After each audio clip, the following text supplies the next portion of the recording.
We're doing some more advanced scouting this time on two of the best hitters on the Los Angeles Dodgers, Freddie Freeman and Mookie Betts, a lefty and a righty. So we'll talk the right-handed pitcher approach against these two hitters.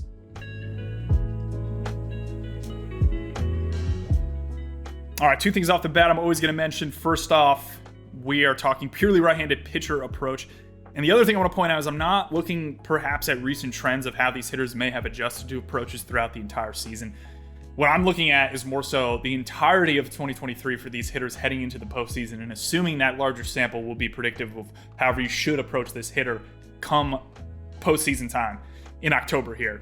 There's some flaws to that for sure. I imagine if teams are doing internal advance reports on any of these hitters, they're going to be looking at recent trends and seeing if they can find something, versus this pitch of late, he's chasing more, and maybe try to back into whether one of those things is predictive and take advantage of it. In this instance, for the simplicity of this video, I'm not going to do that. Just looking at two hitters today, and we're doing a lefty and a righty, so the approach will be a bit different in terms of what we're toggling to. We're not going to be able to compare perhaps as much as I have in my prior two videos on the Braves, two right-handed hitters, Acuna and Riley, and the entire left-handed hitting crop on the Baltimore Orioles. I'll link to those above and in the show notes too. Let's start with Freddie Freeman. Really good hitter. No surprise there at all. Really strong peak for him in early August in terms of production. And we'll point out, sometimes I pop into Fangraphs and look at trends. Again, I'm not pointing out how these trends translate down into how to individually pitch that hitter. What I do think pointing them out is just kind of important to think about. Just acknowledge, even if I'm not bringing it back into the actual advanced scouting I'm going to do here in a sec. What did I have here? Swing rate trended up, which is interesting. So he's become a bit more aggressive. Let's see that. Yeah, there we go. That looks good. What's going on? Nothing. Swing rate? There we go. Cool. Become more aggressive with the hitter. Season average is above. So he is above an aggressive hitter to start. I believe the league average swing is somewhere around 47%. He's been hanging around, looks like 51% or so.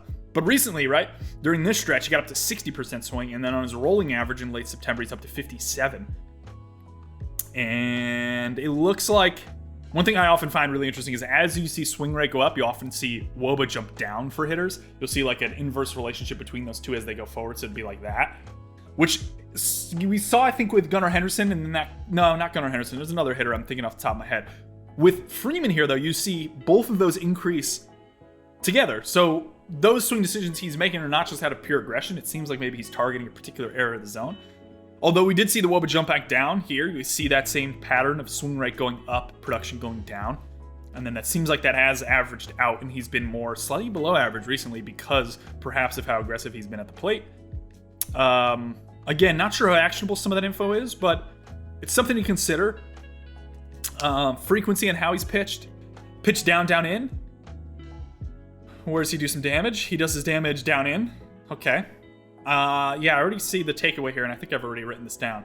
But I am a bit perplexed as to how often pitchers are throwing him down inside, and we're going to take a look at that. Miss rate is down off the plate in here. Basically no miss. Maybe some up-away miss. But yeah, look at how good he covers relative to the league average slug. That inner quadrant, even more than quadrant, inner half down in half of the zone is just, he's crushing the ball. 700 plus slug in any of those zones is brutal to go against. Versus pitch values, we see elite versus four-seam change. That's not surprising. Changeup actually is kind of interesting though.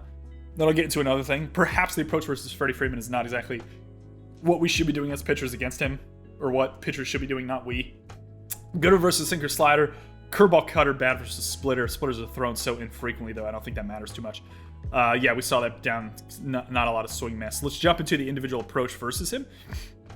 There's a little bit of room for some four-seam here, which is interesting to me. So four-seam pitched up, a middle up, swinging above the zone a little bit, and inside, really covering the plate well. And diversity of where he's creating damage off the four-seam, which I think is tougher from a pitcher standpoint. Some guys have really concentrated areas where they create damage. We saw this with Gunnar Henderson and Adley Rutschman on the Orioles, where they're, as left-handed hitters, creating damage. Gunner's was kind of like looking for all pull misses down and not able to cover this pitch up. Freddie is able to cover that pitch up in. He's able to cover that pitch up. He's covering away. He's covering down. And there's very little swing and miss. Perhaps a bit of room up and away for swing and miss if you really want to try to get him to swing and miss. But again, we're looking at that situation where I think that's more of a high variance approach. And we're not seeing the league throw that there much. You see that up away quadrant is not really focused on. You see overlap, kind of league average swing miss to above league average swing miss as you get further outside. But that overlaps here if you were to overlay the expected WOBA here with the miss rate. Again, this is just a damage statistic. Where is damage being created in the zone? Where is he swinging missing? It's kind of a high variance approach. So he covers it all in the play. There's a tiny swing miss area up away, but I'd just say that's high variance again, right? We talked about this a little bit in our Braves episode of just overlapping damage with miss is perhaps a way you can approach it, a hitter, especially if you're a four-seam dominant guy. You think as a pitcher you're pitching to your strengths and your four-seam is your best pitch. You then have to figure out where to locate it, right? So if you're like, I don't have anything else but a four-seam fastball that I could get in a zone above average rate, so am I just going to walk Freddie Freeman? Perhaps that's maybe the best option. But if you actually want to pitch to him, thinking about where that four-seam goes in the zone is probably smartest, and I think you probably have to accept this high variance here at the top of the zone and top away, not particularly inside as much perhaps, because he covers that, it seems better to me, on the inner third of the plate. And again, we're also thinking natural miss of the pitcher, arm side and up for four-seam fastballs. If you're putting that pitch inside, your natural miss is going to come over to the center of the plate, where he doesn't really swing and miss a lot and he hits the ball. Whereas if you're pushing it away, you have a better chance of just pushing it outside, up and away, where he swings and misses slightly more. Also, again, does damage, but that's why it's high variance approach in terms of the four-seam there. It's a four-seam. What do we have him on sinkers in terms of pitch value? We had him good on sinkers. So pitch down on sinkers, down away, swinging out a third of the plate. Again, really covering fastballs well. You're going to see with Betts and Freeman just incredibly good fastball hitters. It's not particularly surprising. It's hard to counteract that as a pitcher, especially if you don't have another pitch you can put in zone at above average rate. You just run into a situation where you're behind. And then are you going to throw a fastball behind in a count against two of the best fastball hitters in baseball? Probably not. Again, we're looking at a little high variance here on this down away. Perhaps there's a portion where you could get him if it's truly down, where you actually see a little swing and miss on sinker, which is odd for a really good hitter. Swing and miss in zone particularly, I want to point out there, down away. So maybe there's some room down away for sink. Yeah, perhaps get away with some sink down away over here. I could totally see that. But again, really good against it. So I'd probably prefer that. And again, this goes back to our point of like oppo-handed sinkers, not particularly good overall, right? Oppo-handed sinkers don't do that well, but maybe there's more room for them on an individual basis down and away against certain hitters like Freddie Freeman, who is good versus that particular pitch type. But again, if you're trying to think of how to pitch him overall, there is not much you can do. So that's the problem with Freddie Freeman overall. Cutters in, cutters middle of the plate, swinging middle of the plate, excuse me. Expected WOBA, but the damage is down. Okay, so you got room. There you go. Maybe that's your approach. It's cutters for the most part. Some swing and miss up, some expected WOBA here. Now, I'm not going to be able to toggle by shape of cutter. I'd be curious if more ride cutters, so say like 8 inches or more of induced vertical versus below 8 inches for him, in terms of those kind of cutters, or even like 10 plus is probably a better representative of ride cutters versus non-ride cutters and more drop. There's some room there, especially top half of the zone, to get him out with cutters. That's why we see more average versus cutters here. Heavy cutter up, middle up in. Yeah, middle up. No miss. We're seeing that. Seeing no miss here. Yeah, so again, we're thinking up here, right? If you have to throw him four-seam fastball, you're running into a situation where it's probably slugged or missed. With cutters, however, you're running into a situation where if you're pitching him up inside or upper half of the plate, right, you're not going to run into damage, but you're also probably not going to run into much miss. So you're probably running into some kind of weaker contact, which maybe isn't the worst thing against a hitter like this. So yeah, there's no miss, but no damage. So that's like a lower variance approach then, right? Like you might give him some base hits to him, but he's probably not going to slug you unless you're missing kind of arm side down, which is a little bit harder to do with a cutter. So maybe backdoor cutters, maybe not the smartest thing, especially because the swing off the plate there isn't well below average. That's interesting. So yeah, there's, as good of a hitter as he is, there's these like tiny holes with him that maybe you could pitch to. I'm just terrified from the fastball standpoint. I know I was just talking about how there's maybe some windows for those pitches, but he's such a good fastball hitter that I don't necessarily know even those windows are going to work. So maybe the approach is more just pure cutter top of the zone and make him try to hit it. And I imagine based on how his bat path works, it's not really working for him. Slider versus sweeper. Slider more of a gyro bullet, less sweep. And then sweeper down here is anything Statcast is classifying as the sweeper. There might be some sweepers caught up in this slider row right here at the top of our screen, which is going to create some noise in the data, but I still think it's a bit representative of what we're looking at. Doesn't see a lot of oppo-handed sweepers. That's understandable. Just not a lot of guys probably comfortable throwing that pitch to them, probably going more gyro down. The thing I want to point out with Freddie Freeman that I find really interesting here, you do see some swing miss down in the zone here, right?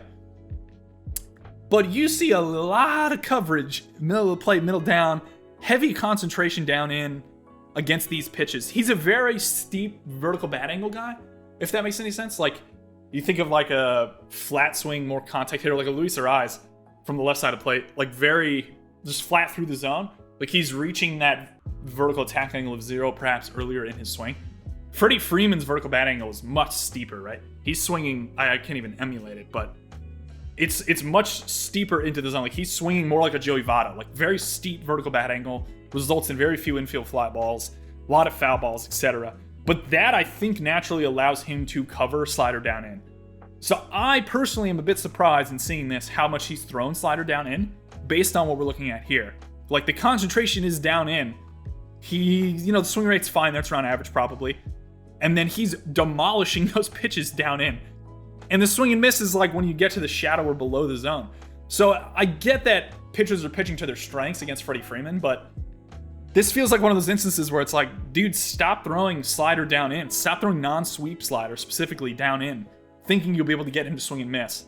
Because you may, but again, we're looking at high variance. So we're looking at like, stop throwing slider down in. So this is higher, I'm gonna guess higher variance than pitchers think. Right, and this gets back into the larger concept of like, well, who is the pitcher? What is the slider shape? And how is he able to locate that pitch? And, how does that relate to Freddie Freeman's success? Like, I could see all those wrinkles there maybe playing out, becoming more interesting of a discussion. But my initial impression here is like non-sweep sliders down into Freddie Freeman are probably not the best idea. And if you're throwing a non-sweep slider, I think there's a reasonable chance you probably have some kind of cutter in your mix. And we saw on that like there's not much damage upper third. And there's some swing and miss, we didn't say there was much swing and miss there, but let's say not much damage upper third. You could weak contact him into things by throwing that cutter up. He's like a super powered Brandon Belt. Does that make any sense? Like I always remember Brandon Belt being the guy that covers sliders even with sweep down in really well, but doesn't do a good job for cutters, covers his swing plane. The analogy I've always heard is comparing, this is a couple years ago, but Brandon Belt to Tommy La Stella on the Giants, where like you could throw cutters to Belt up in, he wouldn't touch him. You couldn't throw cutters to La Stella up in, he would cover them because of the flatter swing plane.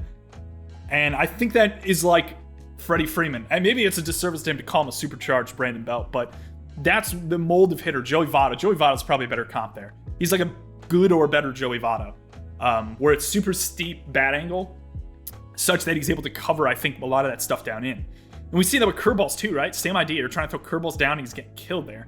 And you have less swing and miss than we saw in our slider down there.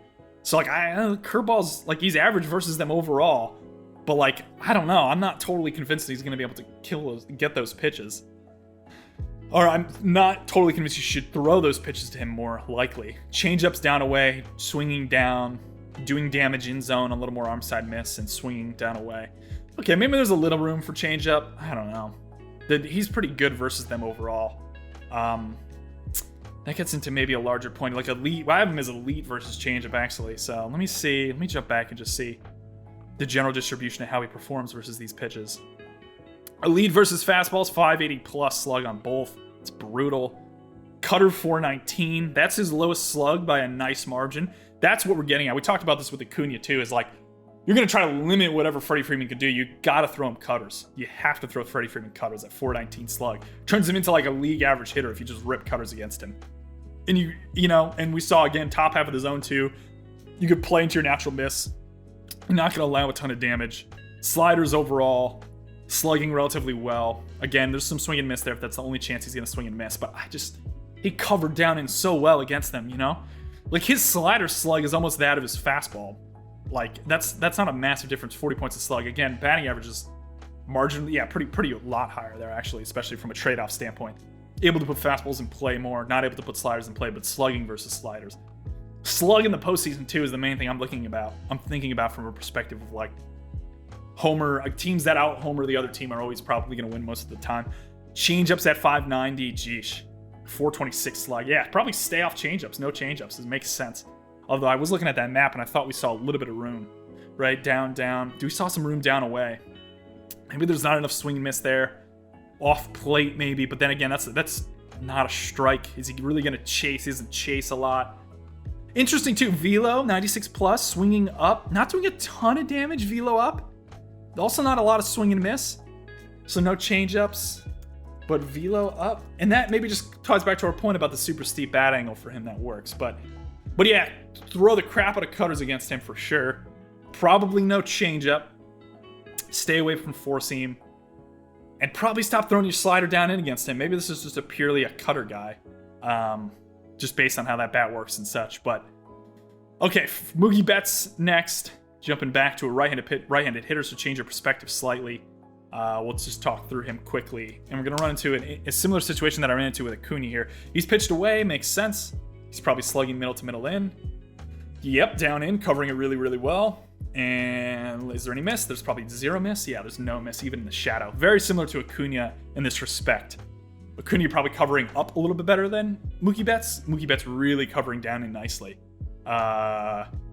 Which is ironic, because the one thing that Mookie Betts doesn't totally do great against is changeups. Which is funny, because, again, he covers down in so well.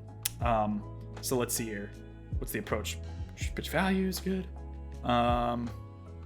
Okay, I keep forcing him away and pray. Yeah, Lee's just pounding him away. He's only swinging when they come back inside. I love that take off the plate here, where he just knows he kind of probably doesn't do a lot of damage, so he doesn't swing. You don't see a lot of in-zone take on strikes from really good hitters, but Betts here is really disciplined in that respect. Covering the zone really, really well. Yeah, there's probably not even miss. There's probably you keep it away. If you again, getting back to the Freddie Freeman point, if you have to throw your four seam, because that's your best option, keep it away and pray. But again, force him away from a right-handed pitcher, natural miss is coming back into the zone where he's going to absolutely kill you. So you got to keep that away. So you better have command of that. We'll say glove side command, which not every pitcher has for sure, especially the younger pitchers. Sinkers down in, swinging only down in. Again, more in-zone take here from Mookie Betts, which I find fascinating. Very different than some of the other right-handed hitters we've talked about who kind of put the ball in play more. But Betts, yeah, I love this. It's cool. It's cool to see a hitter that isn't swinging in zone because he knows he's not doing damage there, right? See this overlap. Not pitched there, pitched on the outer third. The swing here is more average, like 50% league average, not swinging all the time. And then you see expected will be here. Well, why is he not swinging away? Because he doesn't really do damage on that. And there's really not a lot of miss, maybe a little miss up in the zone, but that's sinkers. Taking him away, taking backdoor sink, looking for sink down in where he kills the ball. Backdoor sinker fine. Again, risk of the miss there is large, and he kills down in. Cutters, he was more average against, I believe, overall from a pitch value standpoint. Yeah, had him as average there. Interesting. Cutter up away. Again, same idea, not swinging a ton up away, but does do a lot of damage up away, which is interesting. And really not much swing and miss. Sliders without a ton of sweep, down away, makes sense. It's a righty. He's swinging on the arm side misses, more so the ones that leak back into the zone. Really looking for those arm side misses in. So mashes sliders down and middle in, yeah, really kills him down for sure too. So those arm side misses are risky, and you're not getting a ton of swing and miss in return for that. Able to cover some sweepers off the plate too. Reasonable amount of swing and miss there off the plate. Just not seeing a ton of them again. Sweeper, larger lateral break slider, maybe more gyro, although there are some sweeper that are probably caught up in the slider bucketing here. Swing up there. Yeah, mashes slider down in middle in. There's not much slider room. And I believe we saw that he was pretty good versus sliders too, right? Yeah. Good versus slider overall. There's not a lot of room on those pitches. Curveball, kills in the zone, not a lot of swing and miss. The thing we get to that we saw with Acuna that I find fascinating, again, not particularly encouraging for you to tell a right-handed pitcher whose best pitch is probably a slider that you need to throw changeups to Mookie Betts. But changeups to Mookie Betts might work. Changeup down, swinging down in, not doing any damage down or where he's swinging. This is like the only time you're ever going to see an elite MVP caliber hitter probably. And again, we're looking at small sample on pitch type and such, but yeah, he's swinging where he's not creating damage, and it's over the middle of the plate, which is fascinating. And he's swinging and missing too. We get some in-zone swing miss right on the edge of that zone at the bottom of the zone. Changeup down, cutter away, I said. We'll just go changeup down. Changeup down. Just emphasize changeup down. I like that approach here. And the thing I want to point out too, not a lot of right changeups thrown generally, right? I did find it interesting though that if you were to look, right changeups will go batter, will go league. These are not a high percentage of pitches, I know, but perhaps that's part of this. Perhaps that's part of the issue. And teams, you know, we don't see them a lot, so we're not entirely sure if we toggle up that usage, if it will persist. We'll do that X slug, we'll do X woba. Yeah, we'll do better run value too, and we'll do changeup. Better run value relative to slider is not as disparate as I thought. So I'm gonna do this search quick. 383 slug, the X slug's a little lower, the X woba is at 275, better run value is positive. Okay, that's fine. I hope I'm not wrong here. I'm gonna look dumb, but we'll just toggle the slider. We'll go slider sweeper maybe. Yeah, we'll toggle all the sliders together. This might not make my point as strongly, but okay. Again, changeup, right changeup performance. 383 slug, 344 X slug, so a little over performance just because we don't see a ton of them. 275 X woba, I believe, would be below average for off speed. Ha, there we go. Perfect. This is nicely lined up. Sweeper, slide, and sliders. Come on. So any kind of slider you can throw to a right. 370 slug. Right? Lower X slug on changeups. Lower X slug on changeups right than sliders. Any kind of slider right.